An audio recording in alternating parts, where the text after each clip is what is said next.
Why the hell don't conservative politicians act on climate change? Why do they deny climate science? Let me talk about this because it's politically important, but it's also practically important because today it's due to hit 45 degrees Celsius in Melbourne. That's around 112 Fahrenheit. Some places in our state will head up towards 50 degrees or 122 degrees Fahrenheit. My God, this could not be more important. I've got a lot of friends who are fireys. A lot of them are out fighting fires today, some of them up in the Otways, which has gone up in smoke.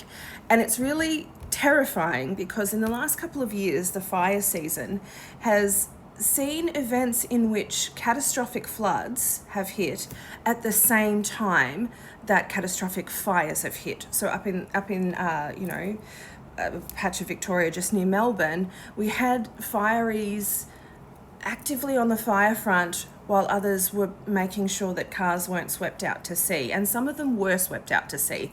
So how on earth are we denying climate science now? Let me explain. So I'm going to go say there's 7 reasons, and I've written them down because my memory isn't that good. The first is ideology, economic and religious ideology. The second is industry alignment. We'll talk about that in a second.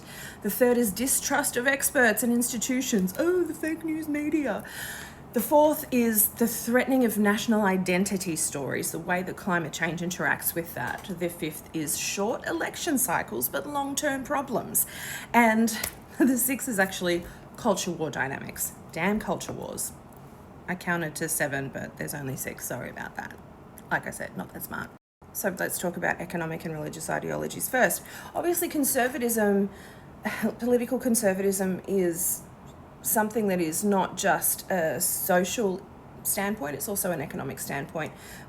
There's this belief that the market should decide. There's this belief that free market economics thrives best in a low regulation environment, and climate change threatens that because obviously there would be regulations on carbon, and there'd be regulations on the ways we can interact with the environment to minimize our impact. But in a religious conservatism setting, it's a little bit more than that, because if you are religious and you believe in young earth creationism and you believe that Jesus is coming back very, very soon, then you're not going to believe that the earth can actually degenerate so fast as to affect you, because you're going to get raptured and you're out of here. Now, not all Christians believe in the rapture. Not all Christians believe in young earth creationism per se, but a large, very motivated percentage do.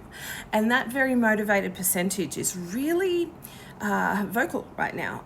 They're really increasingly political right now. And this is a Christian nationalist movement that is emerging in the States, and I think really emboldening Christian nationalist movements in other places like Canada, like Australia, like New Zealand, and there's all sorts of things that come up with this religious ideology. Why the hell would you save the world when you're going to yeet yourself out of here very soon anyway? I will say another place that the Venn diagram of economic and religious ideology overlaps here is this question of who decides. Who should decide how we live? Who should decide how we do business? In the economic conservatism side, they're like, let the free market decide. We should decide. The government shouldn't decide, even though, hey, we decide on the government, but that's a whole other story about, how the basics of democracy work. In the religious circles, there is increasingly out on the fringes this conversation about how government doesn't represent them.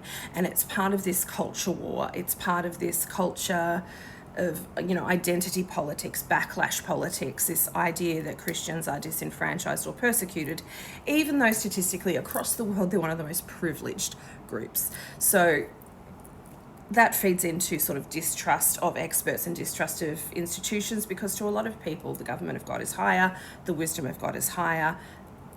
It all clashes like that. Then we need to talk about the industry allies. So we've seen the emergence of Advance Australia, which is a conservative think tank which has been pumping out culture war rhetoric, especially in the lead up to the last election. It's always hateful stuff, It's always about, immigration, or it's about these kind of socially regressive issues. But when you kind of zoom out and go, who is funding this group, these sorts of groups, that's where things get really interesting. So obviously we've seen Gina Rinehart's proximity to the One Nation, to the Liberals, and to the Nationals. I mean, you've got to be impressed at kind of the spread that this woman gets across conservative politics, but it's the power of the dollar that's driving the conservative vote here. Obviously, she's got economic interests that are tied to issues that are not conducive to supporting climate change science, are they?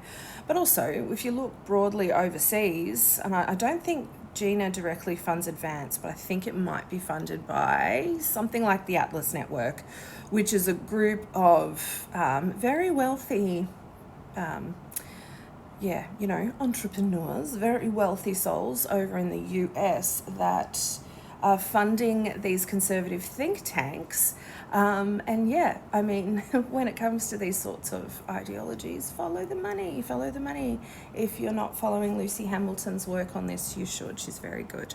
I know I've crossed over themes here because I've talked about culture wars a little bit, and I've talked about distrust of experts and institutions and fake news and kind of this idea that God's a Republican, even though I know, yes, that's American.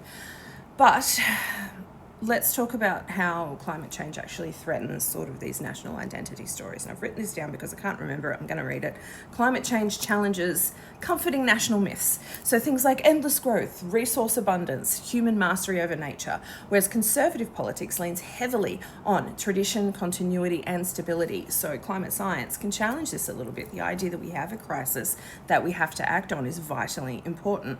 But it interrupts that narrative. So when this comes together and when you combine it with the short election cycles but the long-term nature of this problem, we can't get sort of continuity of action across across all of the areas of politics. And what happens is we have this yo-yo effect between climate denialism and commitments to change. And it's deeply problematic because at the moment, we seem to be, the government seems to be governing from popularity poll to popularity poll. And if there's increasing pressure on a leader to act, they're going to buckle to that pressure because that narrative decides their strength or weakness as a leader. I'm going to be honest, I was disappointed in the way that Albo handled Bondi because he could have been a lot stronger in his messaging about the scope and the timing that was needed on a royal commission, and he could have been a lot more, before declaring these different, hate speech laws or whatever, he could have taken time. And a strong leader, I think, would have used the power of communications to sort of drive this narrative of, no, we need to make sure that we've got all the data on this and we need to play the long game here, not knee-jerk politics.